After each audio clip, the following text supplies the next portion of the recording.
ओम शांति। 31 जनवरी 2022। बाबा के महावाक्य। मीठे बच्चे, अब सच की वार्तालाप करनी है। तुम जज कर सकते हो कि राइट क्या है और रॉन्ग क्या है। प्रश्न। अंतर्यामी बाप दुनिया के सभी बच्चों के अंदर की कौन सी बात जानते हैं? उत्तर। बाप जानते हैं कि इस समय सभी में 5 भूत प्रवेश हैं। रावण सर्वव्यापी है। तुम बच्चों ने तो 5 भूतों का दान दिया है, लेकिन कभी कोई वापस ले लेते हैं। माया की बहुत कड़ी बॉक्सिंग है। बार बार हारने से कमजोर हो जाते हैं। इसलिए बाबा कहते, बच्चे दान देकर फिर वापस नहीं लेना है। माया से हारना नहीं। अमृत वेले उठ बाप को याद करना तो भूत भाग जाएंगे। गीत। निर्बल से लड़ाई बलवान की। ओम शांति। देखो कैसा गीत बनाया हुआ है, परंतु समझते कुछ भी नहीं है। जैसे गीता भागवत आदि बनाए हुए हैं, परंतु समझते कुछ भी नहीं। अभी तुम बच्चे इन सब का अर्थ समझते हो। तूफान और दीवे की कहानी कैसे बनाई है, मनुष्य तो ऐसे ही सुन लेते हैं। तुम पूरे अर्थ को जानते हो। बात यहाँ की है, छोटा दीवा तो क्या, माया का तूफान ऐसा है जो बड़े बड़े दीवे को बुझा देता है। कभी मुरझा जाते हैं, योग कम हो जाता है। योग को घृत कहेंगे। जितना योग लगाएं उतनी ज्योति जगी रहे। तो यह बात अभी की है। आत्माओं की ज्योति जगाने के लिए क्षमा को आना पड़ता है, जिसको ही परमात्मा कहा जाता है। परवाने भी मनुष्य के लिए कहेंगे। तुम कहेंगे परमपिता परमात्मा हमारे सामने हाजिर है। हम आंखों से देखते हैं, उनका शारीरिक नाम नहीं है। शिव तो निराकार है और नॉलेजफुल है। नॉलेज दे रहे हैं, इसलिए तुम कहेंगे हम हाजिर देखते हैं, क्योंकि उनसे हम नॉलेज लेते हैं। सुनाने वाला है शिव। मनुष्य कहते हैं परमात्मा हाजिरा हजूर है, परंतु पूछो कहाँ है, कहेंगे सर्वव्यापी है। यह तो बात ही नहीं ठहरती। वह आकर राजयोग सिखलाते हैं। तुम जानते हो शिव बाबा हमको पढ़ा रहे हैं। जरूर आंखों से देखेंगे ना, आत्मा भी है ना। तुम कहते हो हम आत्मा हैं। जरूर स्टार मिसल है, देखने में भी आती है। खुद आत्मा कहती है मैं स्टार हूँ, बहुत महीन हूँ। आत्मा भ्रकुटी के बीच में रहती है, यह भी जानते हैं। कोई कहते हम कैसे माने। अच्छा, भ्रकुटी में नहीं समझो, आंखों में है। कहाँ ना कहाँ है तो सही ना। आत्मा ही कहती है यह मेरा शरीर है। भ्रकुटी शुद्ध स्थान है, इसलिए आत्मा का निवास स्थान यहाँ दिखाते हैं। टीका की निशानी भी यहाँ दी जाती है। आत्मा कहती है मैं एक शरीर छोड़ दूसरा लेती हूँ। इसमें संशय की तो कोई बात नहीं। आत्मा याद करती है परम पिता परमात्मा को। अब बाप ने याद दिलाई है, तुम्हारा पार्ट पूरा हुआ है, तुम पतित बन गए हो। तुमसे सारी नॉलेज निकल गई है, यह भी पार्ट है। किसको दोष नहीं दे सकते। आत्मा कहती है हमारे में 84 जन्मों का पार्ट है। ड्रामा अनुसार 84 जन्म भोगने ही पड़ते हैं, पतित होना ही पड़े। यह अभी तुम जानते हो जब समझाया जाता है। तुम कहते हो बाबा बरोबर ड्रामा में तो पार्ट ही मेरा है। आपने समझाया है यह अनादि ड्रामा है। हम ड्रामा के परवश हैं अभी तुम ईश्वर के वश हो तो ड्रामा को जानते हो, फिर तुम रावण के वश होने से बेताले बन जाते हो। बाबा कहते हैं मैं तुमको कितनी नॉलेज देता हूँ। सब कहते हैं यह तो बिल्कुल नई नॉलेज है। सच और झूठ सिद्ध कर बताया जाता है। भारत ही सच खंड और झूठ खंड बनता है। सच खंड में सच ही होगा, झूठ खंड में झूठ का ही वार्तालाप है। अब जब तक तुमको सच की वार्तालाप ना मिले तो तुम जज कैसे करो। बाप कहते हैं अब तुम जज करो कि मैं तुमको राइट समझाता हूँ या वह राइट समझाते हैं। तुम कहते हो मैं आत्मा हूँ, मेरी आत्मा को क्यों तंग करते हो। आत्मा ही तंग होती है। आत्मा अलग हो जाती है तो कोई तकलीफ नहीं होती। शरीर के साथ ही आत्मा दुख सुख भोगती है। फिर निर्लेप क्यों कहते हो। परमात्मा के लिए भी कहते वह नाम रूप से न्यारा है। लेकिन जब परमात्मा कहते हो तो यह भी नाम हुआ ना। कोई बुदबुदा कहते हैं, कोई ज्योति स्वरूप कहते हैं, जानते कुछ भी नहीं। यह एक ही ड्रामा है जो रिपीट होता रहता है। हर एक एक्टर को अपना पार्ट बजाना है। एक ड्रामा है, एक रचयिता है। इन बातों को कोई जानते नहीं। वह तो समझते आकाश में यह जो स्टार्स हैं उसमें भी दुनिया है, वहां भी जाकर हम लैंड करेंगे, प्लॉट खरीद करेंगे। अब वह सत्य है या जो बाप समझाते हैं वह सत्य है।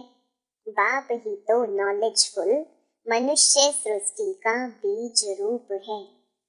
कोई तो बीज होगा ना इस कल्प वृक्ष का। बाप समझाते हैं वृक्ष भी एक ही है। यह वृक्ष अभी जर्जरीभूत अवस्था को पाया है। अब पुराना झाड़ हो गया है, फिर नया कलम लगता है, क्योंकि जो मुख्य देवी देवता धर्म है वह प्रहलोप हो गया है। विस्तार तो सारा एक बीज का है ना। तो बाप कितनी अच्छी रीति बैठ समझाते हैं। फिर यह माया बिल्ली ज्योति बुझा देती है। तूफान लगने से कितने बड़े बड़े झाड़ गिर पड़ते हैं। लिखते हैं बाबा माया के तूफान बहुत आते हैं, इसको विघ्न भी कहा जाता है। बाप कहते हैं बरोबर रावण की आसुरी संप्रदाय विघ्न डालती है। फिर पुकारते हैं, पुकारते पुकारते फिर माया के तूफान विकार में गिरा देते हैं। पुराने पुराने भी गिर पड़ते हैं। बाप कहते हैं माया के तूफान तो आएंगे, परंतु तुम स्थैर्यम रहना, कभी किसको गुस्सा नहीं करना। कहते हैं बाबा हमको क्रोध भूत ने जीत लिया। बाप कहते हैं यह बॉक्सिंग है, घड़ी घड़ी गिरते रहेंगे तो कमजोर बन जाएंगे। तुमने तो विकारों का दान दिया है ना, दान देकर फिर वापस नहीं लेना। कोई भी प्रकार का दान देकर फिर वापस नहीं लिया जाता है। कहानी भी है ना, राजा हरिश्चंद्र ने दान दिया था। यह मिसाल बैठ बनाए हैं। हाँ तो बाप कहते हैं इंश्योर करना हो तो करो, नहीं करेंगे तो तुमको कुछ भी नहीं मिलेगा। वास्तव में दान की हुई चीज वापस हो नहीं सकती। समझो किसी ने दान किया मकान बनाने में, मकान बन गया, फिर वापस कैसे हो सकता। कन्या दान की, पैसे दिए, शादी हो गई, फिर वह वापस कैसे देंगे। दान की हुई चीज वापस आ नहीं सकती। तो बाप समझाते हैं तुम बच्चों को कितनी खुशी होनी चाहिए। सब साधु संत आदि कहते हैं परमात्मा सर्वव्यापी है, नाम रूप से न्यारा है। अब नाम रूप से न्यारी कोई चीज होती नहीं। आकाश का भी नाम है ना, परमात्मा का सब नाम जपते हैं। शिवलिंग की प्रतिमा है, फिर नाम रूप से न्यारा क्यों कहते हो। परंतु हठ से उतरते ही नहीं, इसलिए बाप ने समझाया है पहले पहले कोई मिले तो पूछो परम पिता परमात्मा से आपका क्या संबंध है। वह पिता हुआ ना। तुम बच्चे कहाँ भी सर्विस कर सकते हो। शिव के मंदिर में जाकर पूछो तुम्हारा परमपिता परमात्मा से क्या संबंध है? सामने शिव का मंदिर खड़ा है, यह आपका क्या लगता है? पिता है। तो पिता कभी नाम रूप से न्यारा व सर्वव्यापी हो सकता है क्या? कितनी अच्छी अच्छी बातें समझने की हैं। पिता कहते हो तो जरूर उनका नाम रूप भी है। बंदगी करते हो, याद करते हो तो जरूर उनसे कुछ प्राप्ति होनी चाहिए। इन सब बातों को तुम्हारे में भी सब नहीं समझते हैं। भल यहाँ सम्मुख बैठे हैं, वह भी सब इतना निश्चय नहीं कर सकते। आज हैं, कल नहीं रहेंगे। तुम सुनेंगे फलाने चले गए, देखते हो कितने रफू चक्कर हो जाते हैं, तूफान में गिर पड़ते हैं। वास्तव में सारा ज्ञान तुम्हारी बुद्धि में रहता है। जैसे बाबा बीज है, उनकी बुद्धि में सारा ड्रामा का ज्ञान है। जो सिखाया है वह तुम्हारे पास भी है, जो तुम कोई को भी समझा सको। नंबरवार तो है, कोई की बुद्धि सतो है, कोई की रजो तमो। बाबा से कोई पूछे तो बाबा बता सकते हैं। यह ब्रह्मा भी कहते हैं हम बता सकते हैं कि तुम्हारी बुद्धि सतो प्रधान है व रजो तमो है। सारा सर्विस के ऊपर मदार है। कोई को ज्ञान की अच्छी धारणा होती है तो कहेंगे सतो प्रधान बुद्धि है। हर एक खुद भी समझ सकते हैं कि मैं क्या करता हूँ। पूछते हैं बाबा हमारी कोई भूल है? बाबा कहेंगे नंबर 1 भूल तो यह है जो तुम सर्विस नहीं करते हो, जिस कारण पद भ्रष्ट हो जाएगा। सर्विस तो देखने में आती है ना। कितना समझाया जाता है कि मंदिरों आदि में जाकर समझाओ। भल गपोड़ा मारते हैं, हम सर्विस बहुत कर सकते हैं, परंतु बाबा जानते हैं कि यह सर्विस कर नहीं सकते हैं। है बहुत सहज। झाड़ ड्रामा का ज्ञान बहुत सहज है। सिर्फ पूछा जाता है परम पिता परमात्मा से आपका क्या संबंध है? बाप है तो वर्षा जरूर मिलना चाहिए। जरूर उनके तुम बच्चे हो, उनसे वर्षा मिला होगा जो अब गंवाया है। हमने भी गंवाया हुआ वर्षा फिर से पाया है। निश्चय होने से झट वर्षा पाने लग पड़ेंगे, परंतु किसकी तकदीर में नहीं है तो मानेंगे भी नहीं, तदबीर कर नहीं सकते। यह भी जानते हैं वह बाबा है अंतर्यामी, मैं हूँ बाहर यामी। ऐसे नहीं, सारी दुनिया के अंदर क्या है वह बैठकर बताएंगे। हाँ, यह जानते हैं कि सबके अंदर 5 भूत प्रवेश हैं। इसलिए कहते हैं रावण सर्वव्यापी है। तुमने अभी भूतों का दान दिया ही नहीं, पुरानी दुनिया के देह सहित सब संबंध से बुद्धि योग निकाल एक बाप को याद करने में ही बड़ी मेहनत है। यह मेहनत रात को अच्छी रीति हो सकती है। अभी से प्रैक्टिस करेंगे तब याद कर सकेंगे तो अमृत वेले का असर अच्छा चलेगा। सवेरे जागना पड़े, सवेरे सवेरे उठकर भक्ति मार्ग में माला फेरते हैं। कोई राम राम जपते हैं, कोई क्या जपते हैं, अनेक मंत्र हैं। काशी का पंडित होगा तो कहेगा शिव शिव कहो। सन्यासी आदि सब लोग भक्त हैं। साधु साधना करते हैं, घर बार छोड़ जंगल में जाते हैं। यह भी साधना है ना। हठ योग मार्ग भी ड्रामा में है। यह तो जानना चाहिए कि स्वर्ग का आदि सनातन देवी देवता धर्म कहाँ चला गया। देवताओं की पूजा करते हैं, परंतु यह नहीं जानते हम किस धर्म के हैं। हम भी पूजा लक्ष्मी नारायण की करते थे, धर्म फिर हिंदू कह देते थे। अभी तो हम लिखते हैं हमारा ब्राह्मण अथवा देवी देवता धर्म है, फिर भी वह हिंदू लिख देते क्योंकि भारतवासी सब हिंदू हैं। मुसलमानों का अलग लिखेंगे, बाकी सब हिंदुओं की लाइन में आ जाते हैं। यह वंडरफुल राज है। अब तुम्हारी बुद्धि में बेहद की नॉलेज है। इस सृष्टि चक्र को ड्रामा ही कहेंगे।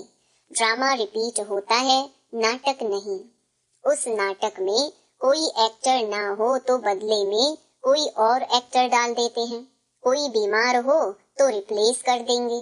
चैतन्य नाटक होते हैं। इनको नाटक भी नहीं, इनको ड्रामा फिल्म कहेंगे। इनमें कोई चेंज नहीं हो सकती। मनुष्य कहते हैं हम मुक्ति को पाएं, परंतु ड्रामा में यह चेंज हो नहीं सकती। यह कोई नहीं जानते कि यह ड्रामा है, इससे कोई निकल नहीं सकता। यह बड़ी समझने की बातें हैं, है भी पुराना, अनेक बार पार्ट बजाया है, चक्कर लगाया है। इन बातों को कोई समझने की भी कोशिश नहीं करते। समझते भी हैं कि बरोबर एक गॉड है और यह वर्ल्ड की हिस्ट्री ज्योग्राफी रिपीट होती है, परंतु जानने की कोशिश करें उसकी फुर्सत नहीं है। पुराने बच्चों की ही बुद्धि में नहीं रहता, तूफान लगते रहते हैं, आगे चल वृद्धि को पाते रहेंगे। बहुत आएंगे, समझने की कोशिश करेंगे, मौत जब नजदीक आएगा तब जल्दी समझेंगे। तुम तो कहते हो कि विनाश आया कि आया, इनसे पहले वर्षा लेना है, फिर तुम कहेंगे कितना देरी से आए हो। अभी तो रात दिन योग में रहो, तब विकर्म विनाश हो। विकर्म बहुत हैं, टाइम लगता है, इनको भी कितना समय लगा है। अब तक पॉइंट्स रही हुई हैं, हम तो ढिंडोरा पीटते आए हैं कि मौत आया कि आया। जैसे शेर की एक कहानी है ना, वह समझते यह गपोड़ा मारते हैं, एक दिन विनाश तो आ ही जाएगा, फिर भागेंगे, परंतु टू लेट है यह बेहद की बात। फिर इनसे वह कहानियां बना दी हैं। विकर्म विनाश के लिए योग अग्नि बहुत चाहिए।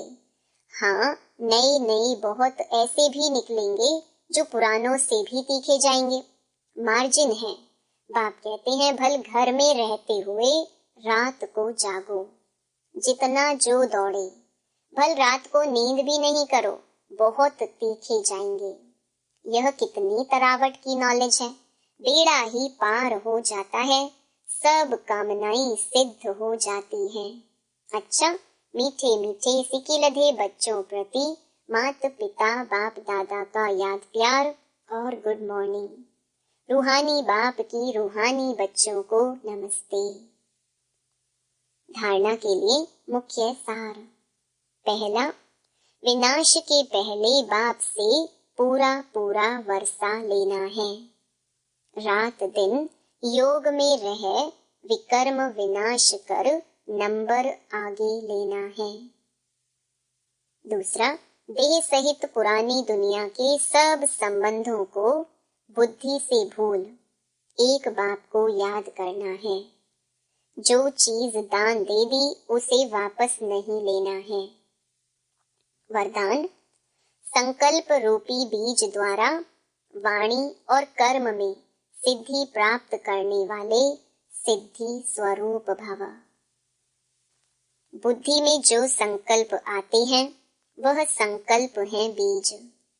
वाचा और कर्मणा बीज का विस्तार है। अगर संकल्प अर्थात बीज को त्रिकालदर्शी स्थिति में स्थित होकर चेक करो, शक्तिशाली बनाओ, तो वाणी और कर्म में स्वतः ही सहज सफलता है ही। यदि बीज शक्तिशाली नहीं होता तो वाणी और कर्म में भी सिद्धि की शक्ति नहीं रहती।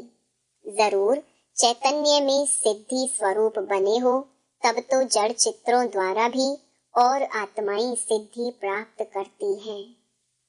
स्लोगन, योग अग्नि से व्यर्थ के किचड़े को जला दो तो बुद्धि स्वच्छ बन जाएगी। लवलीन स्थिति का अनुभव। समय प्रमाण लव और लॉ दोनों का बैलेंस चाहिए।